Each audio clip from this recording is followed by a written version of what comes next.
Selamat siang dan sore teman-teman semua. Hari ini kami semua baru saja menyelesaikan rapat tentang rencana aksi, rencana tindak di tahun 2026 tentang tugas kami di dalam Satgas PKH. Nanti detailnya ya, ini ada alhamdulillah ada Pak Kabar Eskrim, ada Pak Jampisus sebagai ketua, dan ini juga ada Pak Kasum sebagai wakil ketua Satgas. Tapi nanti hari ini kami akan diwakilkan oleh Pak Barita, ini juru bicara dari Satgas PKH untuk menyampaikan beberapa hal kepada teman-teman semua. Jadi untuk mengikat waktu kami persilakan Pak Barita sebagai juru bicara Satgas PKH, dan ini teman-teman karena ada tugas yang lain, kami mohon izin untuk langsung mengantarkan Pak Jampisus, Pak Kabar, dan Pak Kasum untuk kembali ke tempat tugasnya masing-masing. Tapi yang lain lengkap nih, ada dari BIG. Dari juga selain dari Kejaksaan Agung, Bareskrim, dan TNI, ada juga dari PIG, ada dari Kehutanan, dan unsur-unsur dari Kejaksaan, TNI, dan Polri, termasuk juga kami di BPKP. Terima kasih teman-teman, silakan Pak Barita, kami sekaligus mohon pamit. Izin Pak Kepala, Pak Jampisus, Pak Kasum, Pak Kabar Eskrim. Assalamualaikum warahmatullahi wabarakatuh. Salam sejahtera, shalom, om swastiastu, namo buddhaya, salam kebajikan. Terima kasih teman-teman awak media yang berkenan hadir pada acara siang hari ini. Perlu kami sampaikan bahwa yang pertama, Satuan Tugas Penertiban Kawasan Hutan baru saja selesai menyelesaikan rapat di gedung BPKP yang dipimpin oleh Ketua Pelaksana Jampitsus Bapak Fedri Adriansa, dan lengkap dihadiri anggota Dewan Pengarah, Wakil Ketua Pak Kasum TNI, Kepala Bareskrim Polri, seluruh elemen terkait dari 12 kementerian lembaga, Kementerian Kehutanan, kementerian yang terkait, juga dari Badan Informasi Geospasial. Sebagai hal yang perlu kami sampaikan pada kesempatan ini, rapat Satuan Tugas Penertiban Kawasan Hutan tadi secara khusus menyoroti agenda kerja Satgas untuk tahun 2026, lebih khusus dalam jangka pendek. Itu yang pertama. Yang kedua, pada kesempatan ini juga kami akan menyampaikan beberapa poin penting berkaitan dengan capaian kinerja Satgas, berkaitan dengan penguasaan hutan maupun dalam rangka pencapaian denda administratif. Karena itu perlu kami sampaikan yang pertama bahwa dalam rangka penguasaan kawasan hutan, saya harus lihat data yang akurat teman-teman, bahwa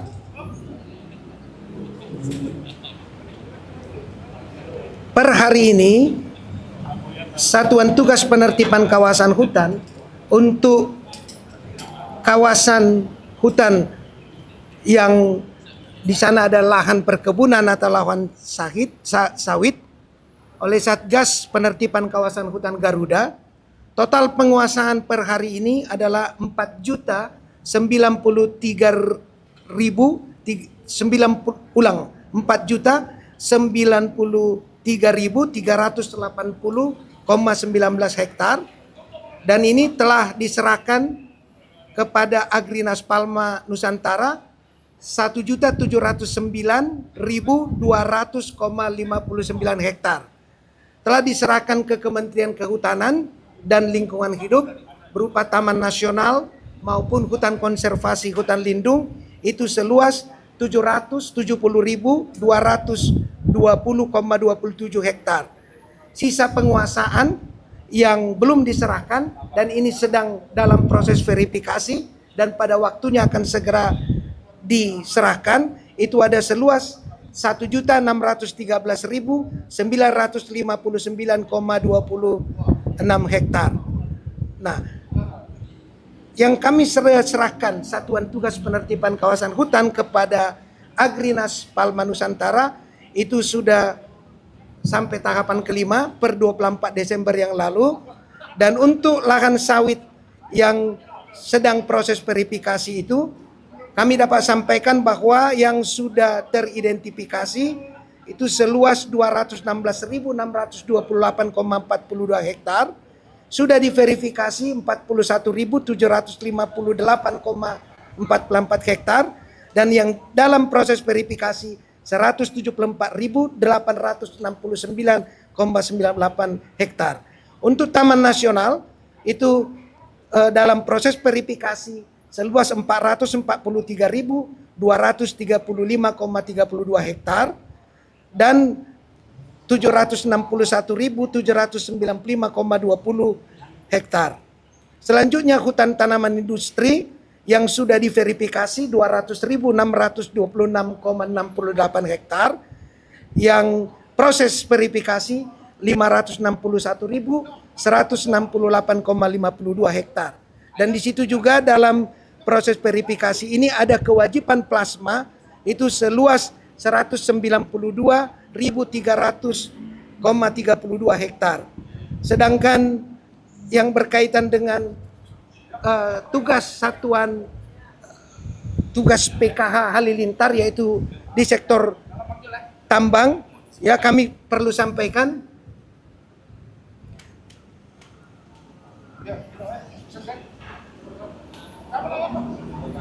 bahwa penguasaan kembali telah dilakukan terhadap 75 korporasi dengan luas 8.822,26 hektar yang sudah diidentifikasi di 198 titik 5.342,58 hektar yang ada di 3 provinsi. Sulawesi Tenggara 167 titik dengan luas 4.902,45 hektar. Di Sulawesi Tengah 18 titik dengan luasan 228.004 hektar. Dan di Maluku Utara ada 13 titik dengan luasan 212,9 hektar. Sehingga jumlahnya tadi 198 titik.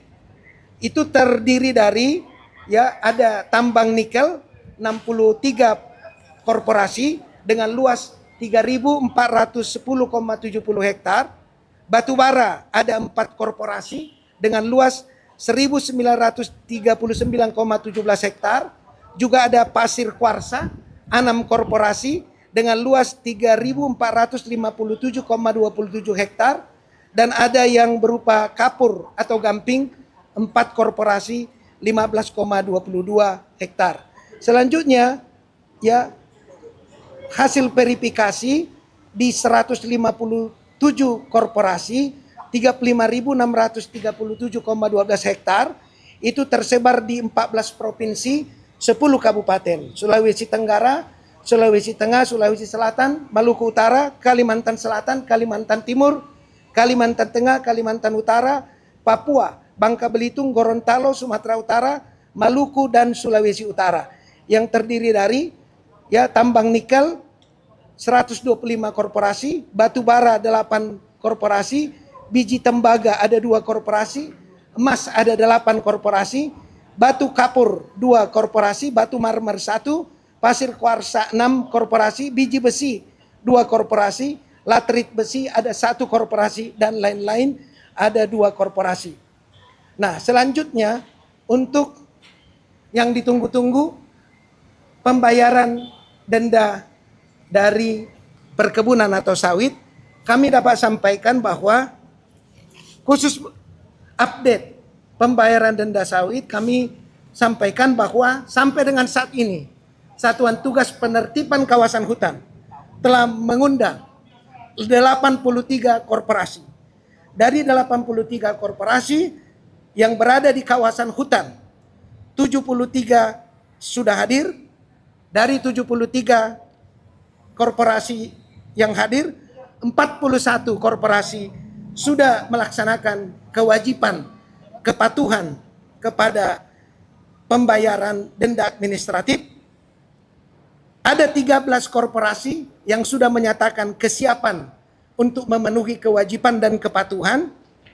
Ada 19 korporasi yang masih mengajukan keberatan, Dan ada 8 korporasi yang sama sekali sampai dengan kami mengundang secara patut 2 kali belum hadir. Dan ada 2 korporasi yang masih mengajukan reschedule.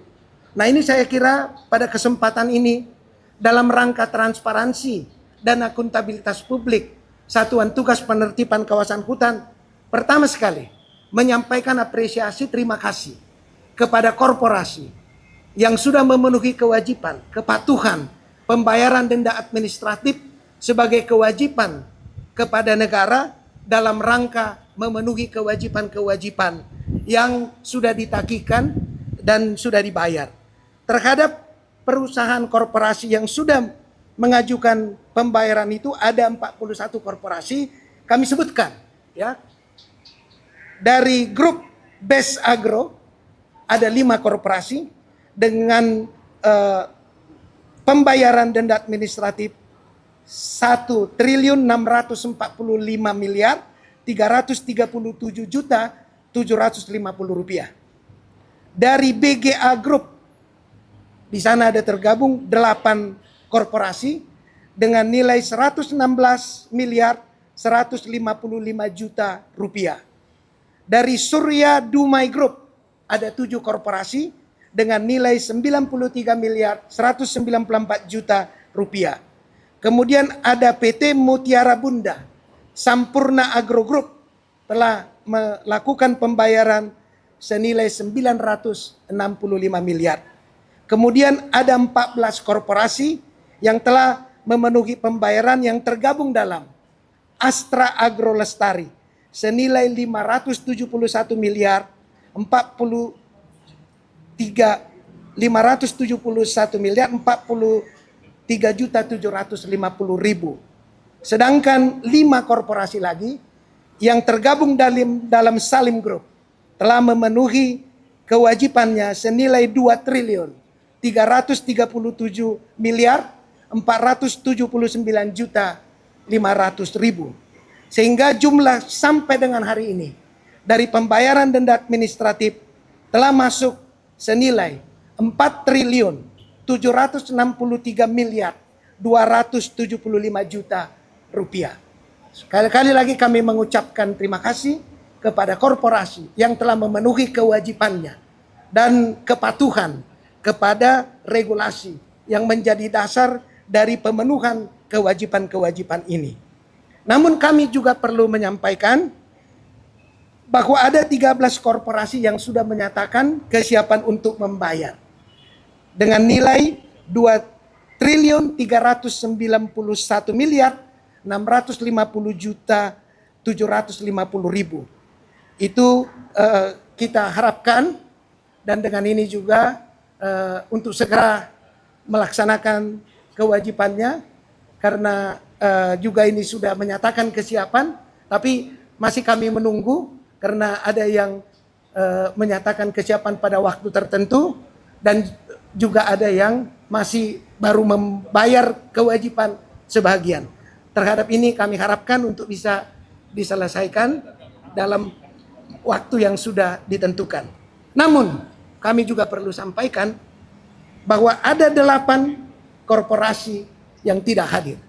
Satgas dengan kewenangan yang diatur di dalam Perpres nomor 5 tahun 2025 ya telah melayangkan undangan secara patut kepada 8 korporasi ini. Dan dengan sangat menyesal kami perlu menyampaikan nama-nama dari korporasi yang sampai dengan saat ini belum kami melihat ada itikad baik memenuhi kewajiban regulasi yang sudah disampaikan. Yaitu 1, PT Rim Capital dengan nilai denda 87 miliar 20 juta rupiah 759. 2, PT Agro Wana Lestari dengan nilai denda 32 miliar 479 juta 250 ribu. Ketiga, PT Agro Bukit dengan nilai denda 689 miliar 501 juta rupiah. Yang keempat, PT Karya Makmur Sejahtera ya dengan nilai denda 1.017.685.750.000. Ini adalah korporasi yang tergabung dalam Good Hope Group. Selanjutnya, kami juga perlu menyampaikan satu korporasi dalam musim Mas Group, yaitu PT Sukajadi Sawit Mekar dengan nilai denda 341.750.000. Dan ada juga 3 korporasi yang non grup, yaitu PT Intiga Prabakara Kahuripan, PT Gunung Bangau. Ya, PT Intiga tadi nilai dendanya 827.912.000. PT Gunung Bangau tadi nilai dendanya 208.576.750, dan PT Anugerah Tua Mulia Perkasa dengan nilai denda 1.015.376.000.000 rupiah terhadap korporasi yang tidak hadir ini. Ya, Satgas akan melakukan langkah-langkah penertiban, termasuk dan tidak terbatas pada langkah-langkah upaya hukum demi memastikan kepatuhan pada regulasi berdasarkan kewenangan yang ada. Jadi itu yang perlu kami sampaikan khusus di bidang denda sawit. Yang berikut adalah pembayaran denda tambang. Untuk denda tambang, 32 korporasi sudah diundang, 22 korporasi sudah hadir, 7 korporasi dari yang hadir itu sudah menerima dan menyanggupi pembayaran, 15 korporasi masih mengajukan keberatan, 2 korporasi tidak hadir, 8 korporasi menunggu jadwal. Dari korporasi yang sudah diundang tadi, sudah melakukan pembayaran, PT Tona Mitra Sejahtera, Tonia ya maaf, salah, Tonia Mitra Sejahtera senilai 500 miliar, tapi masih ada kewajiban yang kami harapkan bisa diselesaikan dalam waktu singkat. Kedua, yang sudah membayar adalah PT Mahakam Sumber Jaya dengan nilai 13.288.469.877 rupiah. Ada 5 korporasi yang sudah siap mengajukan pembayaran dengan jadwal yang sudah ditentukan, dan kelima korporasi itu ya siap memenuhi kewajibannya dengan nilai 1.801.224.178 rupiah. Nah, selanjutnya ada korporasi yang masih mengajukan keberatan. Dalam rangka pelayanan yang baik, Satgas tentunya memberi ruang terhadap semua dokumen-dokumen otentik untuk memverifikasi. Tapi sekali lagi kami sampaikan bahwa dasar pengenaan denda administratif ini adalah peraturan pemerintah nomor 45 tahun 2025 yang sah untuk dipenuhi dan dipatuhi, dan itu dihitung dan diaudit oleh tim Satgas yang di dalamnya ada auditor yang meliputi unsur-unsur kementerian lembaga 12 yang sudah ada dalam struktur itu. Nah, terhadap korporasi yang sudah dilakukan pemanggilan secara patut, sudah 2 kali pemanggilan, kami perlu menyebutkan yang pertama, PT Sarana Mineralindo Perkasa dengan nilai denda 67.796.615 rupiah, dan PT Daya Sumber Mining Indonesia dengan nilai 3.717.120.900 rupiah. Perlu kami sampaikan juga berkaitan dengan ketidakhadiran tim Satgas sesuai dengan kewenangan yang ada juga akan melakukan langkah-langkah penegakan hukum, langkah-langkah pemerintah yang diatur oleh ketentuan, sehingga semua korporasi kita yang melakukan pelanggaran terhadap kawasan hutan ya patuh pada regulasi, patuh pada ketentuan yang menjadi hukum bagi seluruh kepentingan bisnis. Tugas dan komitmen Satgas adalah melakukan penertiban, baik berupa denda administratif, penguasaan kembali, termasuk pemulihan aset. Namun tidak terbatas juga sesuai dengan Perpres tadi apabila dalam jangka waktu yang telah ditentukan korporasi tidak menunjukkan itikat baik terhadap kemudahan, langkah-langkah persuasif yang disampaikan oleh pemerintah melalui Satgas Penertiban Kawasan Hutan, maka tentu negara akan mengambil langkah-langkah yang patut dan yang penting untuk memastikan ketaatan kita kepada kepentingan nasional, kepentingan hukum, kesejahteraan seluruh rakyat Indonesia. Nah, itu yang perlu kami sampaikan, dan sampai saat ini Satgas tetap bekerja sesuai dengan harapan Bapak Presiden. Target capaian tahun 2026 sangat berat, tetapi dengan dukungan masyarakat, dukungan publik, apalagi dengan semangat hutan untuk kesejahteraan rakyat, hutan untuk negara, tentulah itu bukan hal yang mustahil untuk dicapai. Inilah yang bisa kami sampaikan sebagai juru bicara Satgas Penertiban Kawasan Hutan dari hasil rapat yang baru dilaksanakan. Dengan harapan bahwa ini akan menjadi penyampaian informasi yang transparan, akuntabel, sehingga tidak ada lagi pertanyaan-pertanyaan. Tetapi kalau ada pertanyaan yang sifatnya memperdalam, ya silakan, kami juga dengan senang hati, serta masukan yang mungkin bisa untuk memastikan bahwa Satgas bekerja untuk kepentingan negara, kepentingan bangsa, sesuai dengan yang diamanatkan Undang-Undang Dasar 1945 pasal 33. Terima kasih yang bisa kami sampaikan. Wassalamualaikum warahmatullahi wabarakatuh. Om Santi Santi Santi Om. Namo Buddhaya. Salam kebajikan. Terima kasih.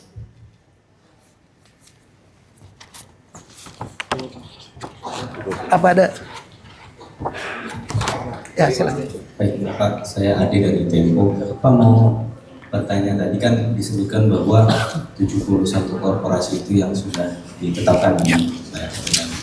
Sebelumnya juga Satgas PKH menyebut bahwa 71 korporasi ini yang disebut sebagai ilegal dan tidak berizin. Sementara tadi disebutkan bahwa perusahaan-perusahaan itu perusahaan-perusahaan besar gitu. Mungkin boleh dijelaskan yang bentuk ilegalnya yang seperti apa gitu dan tidak berizinnya seperti apa gitu. Dan apakah setelah denda administrasi ini ada upaya pemidanaan juga gitu dari Satgas PKH? Mengingat kan di perusahaan-perusahaan besar tadi sudah disebutkan bahwa ada satu perusahaan yang sudah kenal yang Musimas Group segala macam gitu ya. Itu satu. Terus yang kedua, satu-satu dulu Mas biar saya tidak lupa. Mas dari Tempo ya. Iya. Nah yang pertama, Satgas itu bekerja berdasarkan regulasi. Regulasi adalah yang diatur dalam Peraturan Presiden Nomor 5 Tahun 2025 yang berlaku efektif 21 Januari 2025. Di dalam Peraturan Presiden tersebut diatur apa yang menjadi tata kerja Satgas. Antara lain melakukan penertiban. Penertiban itu dilakukan karena kawasan hutan kita ini kan sesuai dengan regulasi yang diatur di dalam Undang-Undang Kehutanan, Undang-Undang Lingkungan Hidup, Tata Ruang, sudah memberikan klasifikasi jenis-jenis hutan kita. Ada hutan produksi, ada hutan konservasi, ada hutan lindung. Nah, sesuai dengan regulasi itu ada syarat-syarat yang harus terjadi dan dilakukan dalam aktivitas bisnis di kawasan hutan. Nah, terhadap penyimpangan, pelanggaran yang terjadi, apakah pelanggaran administratif perizinan, apakah kecocokan validasi dari izin itu dengan praktek di lapangan, termasuk apakah ada perambahan di luar kawasan izin. Inilah yang bagian yang secara teknis ditertibkan oleh tim Satgas, baik Satgas Garuda yang ada di seluruh zona hutan yang dikelola secara tidak sah untuk perkebunan, maupun Satgas Halilintar yang melakukan penertiban untuk di sektor tambang. Nah, dari kedua satuan tugas inilah dilakukan pengecekan, baik pengecekan dokumen, pengecekan lapangan, pengecekan kawasan, tata ruangnya, sehingga ditemukan ada pelanggaran yang signifikan. Maka kemarin pada 2024 Satgas telah berhasil melakukan penguasaan kembali seluas 4,9 hektar. Dan itu sudah disaksikan oleh Bapak Presiden diserahkan kembali ke fungsinya, apakah itu adalah hutan yang disebut dengan hutan produksi, dikelola oleh negara melalui Agrinas Palma Nusantara, apakah itu kawasan hutan konservasi, hutan lindung yang menjadi kewenangan Kementerian Kehutanan dan Lingkungan Hidup, baik berupa taman nasional maupun hutan konservasi, itu dari tahapan-tahapan selama tahun 2024 sudah diserahkan kembali. Terakhir pada bulan Desember kemarin, kawasan hutan Tesonilo yang sudah mengalami penyusutan luar biasa, Satgas telah mengembalikan ya fungsi hutan itu kepada apa yang menjadi ketentuannya, serta melakukan relokasi terhadap aktivitas warga yang mendiami kawasan hutan Tesonilo itu dengan memberikan alternatif ya pengganti, sehingga rakyat tidak dirugikan, tapi kepentingan nasional kita terhadap penyelamatan hutan konservasi dan hutan lindung itu terjaga. Dan itu sudah diserahkan dan masih akan terus berlanjut pada kawasan hutan di seluruh wilayah Republik Indonesia sesuai dengan amanat Perpres tadi. Itu Mas, yang pertama. Silakan. Menyambung juga pertanyaan yang kedua. Kan tadi Pak sebut juga bahwa ada puluhan perusahaan juga yang menolak untuk membayar administrasi. Itu alasannya apa Pak? Apakah karena memang tadi dia merasa bahwa dia punya izin atau memang dendanya ketinggian? Mungkin bisa dijelaskan. Ya, yang pertama memang selalu ada ya namanya urusan bisnis, itu hal yang biasa, ada keberatan. Tetapi sekali lagi karena Satgas bekerja otentik, sekali lagi otentik, dasarnya peraturan yang nggak bisa ditafsirkan lain. Karena kerjanya adalah peraturan hukum, maka tentu kerja Satgas itu dapat dipertanggungjawabkan, dan sebagai warga negara yang baik tentu harus memenuhi, sebab itu adalah aturan hukum. Nah, terhadap keberatan itu. Namun karena kita hidup dalam dinamika layanan publik yang baik, Satgas memberikan layanan untuk menjawab. Mari kita adu data. Kamu punya data apa? Satgas punya data apa? Namun karena data Satgas itu adalah otentik, sebab di situ yang bekerja adalah unsur negara, maka dipastikan soal waktu saja itu untuk korporasi-korporasi yang mengajukan keberatan itu untuk menyampaikan keberatannya. Sekali lagi karena kerjanya adalah regulasi. Yang berikut, sudah sekian lama korporasi kita ini, mohon maaf, melakukan pengelolaan kawasan hutan secara tidak sah. Ya sudah saat sekarang negara memberikan pemaafan. Udah, kau bayar, Anda bayar kewajibanmu, pulihkan keadaan, penuhi kewajiban itu. Inilah yang sekarang dilakukan. Namun apabila itu juga tidak diindahkan, tidak hadir misalnya, tentu negara akan melakukan kewenangan yang diatur oleh aturan hukum kita, sebab negara kita negara hukum. Itu sebabnya Satgas penertiban kawasan ini, karena sifatnya adalah penertiban, maka dasarnya adalah peraturan. Itulah yang kita himbau, kita ingatkan, bahkan kemungkinan melakukan tindakan represi atas nama hukum, sehingga kepatuhan, hak dan kewajiban itu bisa diletakkan, termasuk tata kelolanya ke depan, agar tidak terulang lagi, sehingga negara kita yang memiliki kekayaan luar biasa ini dapat digunakan untuk sebesar-besarnya kemakmuran rakyat, dan bukan untuk kepentingan segelintir kelompok atau sekelompok bisnis. Demikian Mas.